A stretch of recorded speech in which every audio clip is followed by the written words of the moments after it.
에베소 교회를 위협하는 이단 및 영지주의는 결혼과 응식률을 금욕의 차원에서 보았습니다. 그래서 결혼을 금하고 음식을 먹는 것을 삼가해야 된다라고 주장을 했습니다. 그런데 바울은 결혼과 음식이 모두 하나님으로부터 나온 것이며 하나님의 선한 의도가 들어있음을 이야기합니다. 미혹의 영은 하나님의 선하신 뜻을 굽게 하고요, 성도들에게 주어진 소중한 가르침을 왜곡되게 합니다. 그렇기 때문에 그리스도인들은 어떻게 얘기했습니까?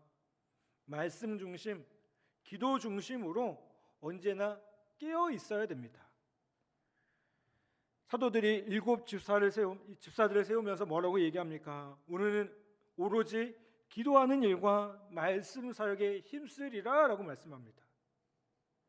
여러분, 이게 일하는 것들은 집사님들이 다 하시고 집사들이 다 하고 사도들은 기도만 할 게 이게 절대 아닙니다.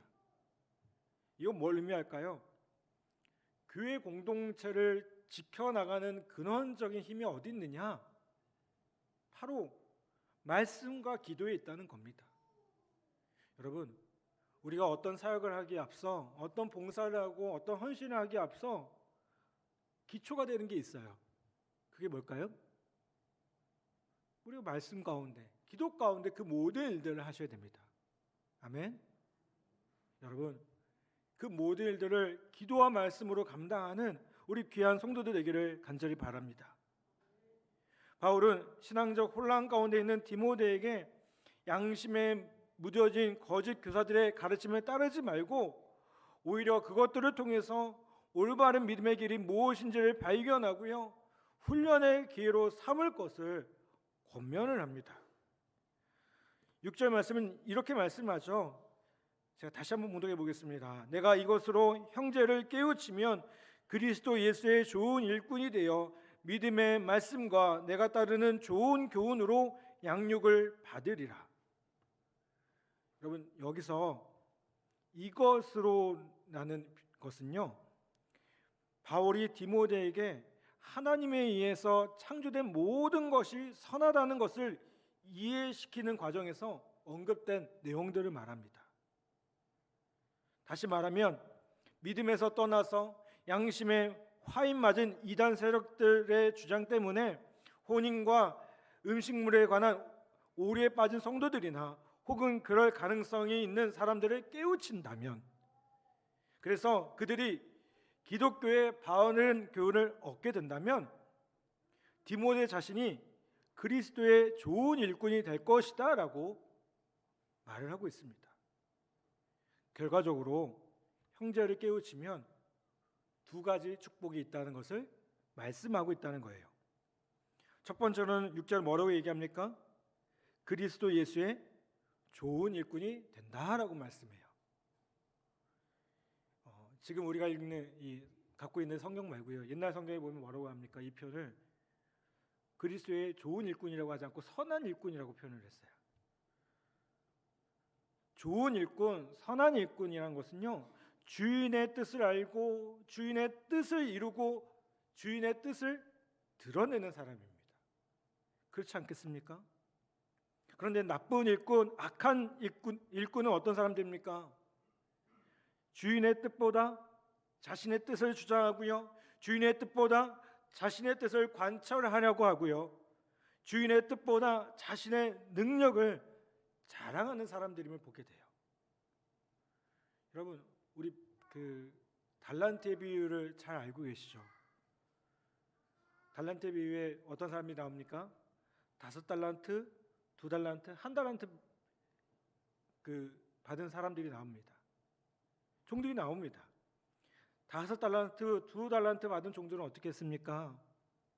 갑절의 열매를 거두었는데 1달란트 받은 종은 이 달란트를 어떻게 했어요? 땅에 묻었습니다. 주인은 1달란트 받았던 종을 뭐라고 합니까? 악하고 게으른 종이라고 꾸짖었습니다. 여러분, 이게 왜 꾸짖을 만한 일일까요? 달란트를 맡긴 것은요, 주인이 원하는 뜻이 무엇인지를 알고요, 주인을 위해 일하라는 것이었습니다. 이 달란트라는 게 여러분 적은 액수가 아닌 거 여러분 아시죠? 한 달란트라는 게요 적은 액수가 아니에요. 우리 교회 학교에서 달란트 전체하다 보면 한 달란트부터 시작하거든요. 우리 그래서 초등부 뭐 유치부 이렇게 달란트 하는 사람은 엄청난 부자들이에요. 네? 어마어마한 부자들이에요. 근데 여러분 하나님께서 우리에게 주신 달란트가 있어요. 이거 왜 맡겨주신 거예요? 이거 그냥 묵혀두고 숨겨두면 안 되는 거예요. 주님이 우리에게 맡겨주신 것들을 가지고 그것들을 통해서 활용해야 된다는 겁니다. 주인은 종들이 좋은 일꾼인지 충성스러운 일꾼인지 주인을 따르는 일꾼인지를 보았던 것이라는 겁니다. 여러분, 좋은 일꾼은요 아버지의 뜻, 하나님의 뜻을 알고 행하는 사람들입니다. 여러분은 어떤 일꾼이 되시겠습니까? 디모데가 말씀에 견고하게 서서 세상으로부터 교회의 거룩성을 지켜나가기 원했던 그 바울의 마음으로 여러분 우리도 나아가야 되지 않겠습니까? 여러분 그리스도의 예수의 좋은 일꾼이 되라는 이 바울의 권면을, 이 가르침을 우리가 남의 이야기로 들으면 안 됩니다. 주님은 우리에게도 동일하게 부탁하고 계십니다. 뭐라고요? 그리스도 예수의 좋은 일꾼이 되어야 된다고. 여러분, 주님이 우리에게 주신 그 사명, 그 달란트를 잘 감당함으로, 그 주님의 뜻을 분명히 알고 그 뜻대로 행함으로 주님 앞에 칭찬 듣는 좋은 일꾼으로서 세워지는 우리 모두가 되기를 간절히 바랍니다. 또 6절에 뭐라고 말씀합니까? 믿음의 말씀과 내가 따르는 좋은 교훈으로 양육을 받으리라 라고 말씀해요. 우리가 형제를 깨우치면요 두 번째로 어떤 유익이 있냐면요 믿음의 말씀과 좋은 교훈으로 양육을 받게 됩니다. 가르치는 사람은요 동시에 뭐 하는 사람이냐면 배우는 사람입니다.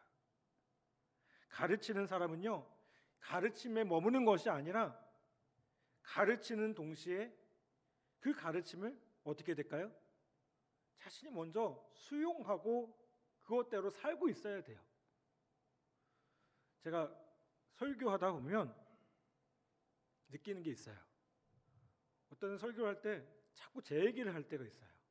여러분들이 느끼실지 모르겠지만 왜 그럴까요? 여러분들한테 제가 설교 이렇게 준비하는 걸 특별하게 준비를 하지 않는데 기도하다 보면 제가 먼저 찔려가지고요 그걸 가지고 말씀을 준비할 때가 있어요. 그리고 실제로 그래야 되고요. 여러분 가르치는 자가요 자기가 먼저 말씀으로 온전하게 되어질 때 그것이 좋은 말씀의 능력으로 나타나게 된다는 겁니다. 그렇기 때문에 좋은 가르침이 좋은 양육의 밑거름이 됩니다. 하나님의 말씀은 믿음을 견고하게 세우는 기초공사와 같습니다. 뿌리를 깊게 내린 나무가 튼튼하게 자라고요 비바람과 가뭄에도 생존할 수 있는 것처럼 여러분 말씀에 깊게 뿌리 내린 믿음이 되어야 환난과 고난에서도 열매를 맺을 수 있다는 겁니다. 오늘 바울이 누구한테 얘기를 하고 있는 거죠? 이 이야기를요? 네, 디모데에게 하고 있는 거예요. 그렇죠? 근데 디모데는요 어려서부터 성경을 알았고 성경의 가르침을 따른 사람이었습니다. 이 디모데는 2차 전도 여행 때 바울에게 발탁되어서 그의 동역자가 됩니다. 비록 아버지는 헬라인이었으나 외할머니 또 어머니를 통해서 그 기독교 전통 속에서 성장할 수 있었습니다. 바울은 이러한 신앙적 배경에서 자라난 디모데의 믿음을 뭐라고 표현하냐면 거짓이 없는 믿음이다라고 표현하기까지 했습니다. 디모데는 그렇게 믿음의 말씀으로 양육되어지고 있었고 그가 순종하고 지키고 있었던 가르침은 디모데 자신을 에베소 교회의 목회자로 세우기까지 그를 더욱더 양육하고 있었던 것이라는 겁니다. 여러분, 그렇기 때문에 좋은 교훈이 좋은 일꾼을 만든다는 이 간단한 진리와 원칙이 지켜지면 교회 안에서 잘못된 교회를 주장하는 사람들은 설 자리가 없어질 것이고요. 자신들의 가르침이 거짓된 사실이라는 것을 다시 한번 깨닫게 될 줄 믿습니다. 여러분, 오늘 우리가 다시 한번 주님의 말씀으로 그 좋은 가르침으로 다시 한번 세워지는 귀한 은혜가 있기를 간절히 바랍니다. 7절 말씀 보겠습니다. 7절 말씀은 또 이렇게 말씀하죠. 망령되고 허탄한 신화를 버리고 경건에 이르도록 내 자신을 연단하라 라고 말합니다. 망령되다는 것은요, 신성을 모독하는 언행을 의미합니다. 허탄한 신화는요, 미신적인 습관이나 어리석고 비과학적으로 생각하는 것들을 말합니다. 쉽게 말하면 이게 뭘까요? 그냥 잡담 같은 쓸데없는 것들을 말한다는 거예요. 바울이 볼 때 거짓 교사들은 어떤 사람들이었을까요? 신화와 끝없는 족보에 몰두하면서 하나님의 계획, 하나님의 경륜보다는 변론만을 만들고 있어요. 싸움만을 만들고 있어요. 이들의 모습은 망령되고요, 그리스도에 대한 신성을 모독하는 것일 뿐만 아니라 더 이상 얘기할 필요가 없는 뭐예요? 그냥 소음에 불과하다는 거예요. 듣기 좋은 말, 복음이 아니라 소음이라는 겁니다. 그래서 디모데에게 이제 그리스도의 좋은 일꾼으로서 이런 낭비적인 소모의 시간을 보낼 것이 아니라 어떻게 하라고요? 영적인 건강함을 유지하기 위해 훈련의 시간에 내 자신을 연단하라고 가르치고 있다는 겁니다. 여러분 삶의 모습 가운데 얼마나 이 경건의 시간들을 갖고 있습니까? 얼마나 하나님과의 관계를 회복하며 나아가고 계십니까? 하나님은 우리와 언제나 교제하기를 원하고 계셔요. 아멘. 여러분, 하나님 우리에게 교제하기 원하셔요. 그런데 우리는 어떻게 해요? 계속 교제하기 원하는데 그냥 일주일에 한 번 예배 드리는 것으로, 아니 한 달에 한 번 예배 드리는 것으로 만족하려고 해요. 여러분, 그게 아닙니다. 여러분, 자꾸 봐야, 부부간에도 자꾸 봐야 어떻게 해요? 관계가 깊어져요. 주님과의 관계도 마찬가지입니다. 자꾸 보셔야 돼요. 자꾸 만나셔야 됩니다. 말씀으로 만나셔야 됩니다. 말씀을 나누는 자리에서 만나셔야 됩니다. 기도의 자리, 예배의 자리에서 자꾸 만나셔야 됩니다. 그래야 어떻게 될까요? 그 관계가 깊어질 수밖에 없다는 겁니다. 아무것도 안 하면서 내 신앙이 자라지 않는다라고 얘기하는 분들 계셔요. 아닙니다. 신앙은 의지적인 노력이 필요합니다. 경건을 위해서는요, 오늘 말씀에도 보면 내 자신을 어떻게 하라고요? 연단하라고요. 노력해야 된다는 겁니다. 오늘 새로운 결단을 통해서 경건을 위한 수고와 노력을 기꺼이 감당하는 우리 모두 되기를 간절히 바랍니다. 아멘. 제가 자꾸 이렇게 얘기하다 보니까 목사님 더 어떻게 하라고요? 이렇게 생각하시는 분들 계실지 모르겠어요. 우리 교회 보면 월요일 날은 어성경하죠. 화요일 뭐 티한다고 그러죠. 목요일 날은 구역 예배 드리죠. 뭐 정신 없으셔요. 너무 잘하고 계신 거예요. 너무 잘하고 계신 거예요. 아멘. 또 주일날, 수요일날 예배 드리고 오늘 이 자리에 오신 분들 정말 잘하신 거예요. 아멘. 여러분, 바라기는 이 국방대교회에서 이 시간들이 너무 귀하잖아요. 좀 있으면 이제 졸업하셔서 실무로 야전으로 나가시면 그리운 분들도 계실지 모르겠어요.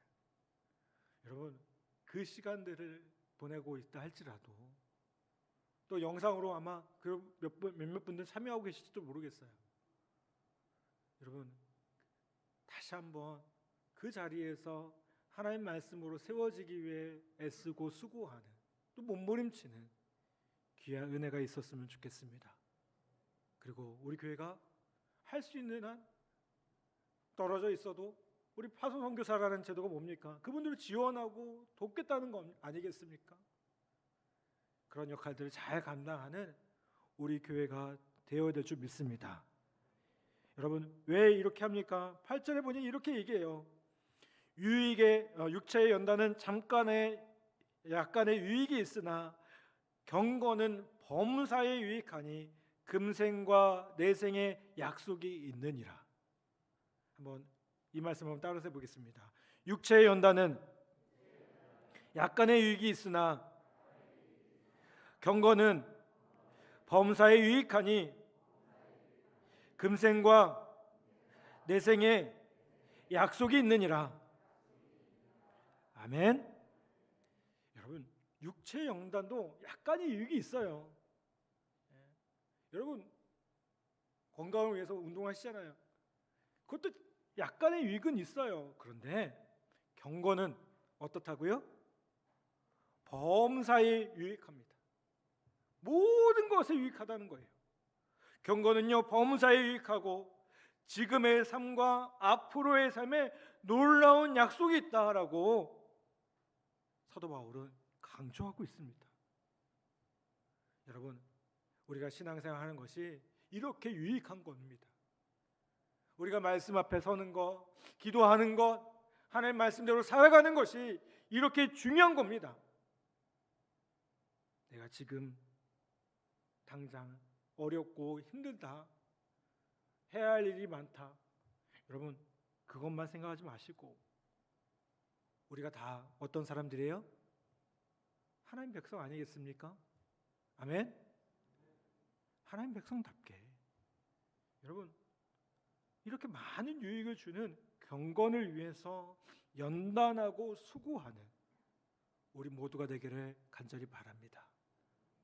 여러분, 우리의 삶이 잠깐 끝나지 않습니다. 우리는 천국에서 주님과 함께 영원히 살아야 될 사람들입니다. 여러분, 그 영혼을 소망하면서 이 땅 가운데 범사에 유익을 주는 그 경건을 훈련하고 연단하는 우리 복된 성도들, 우리 모두가 되기를 주님의 이름으로 간절히 부탁을 드립니다. 아멘.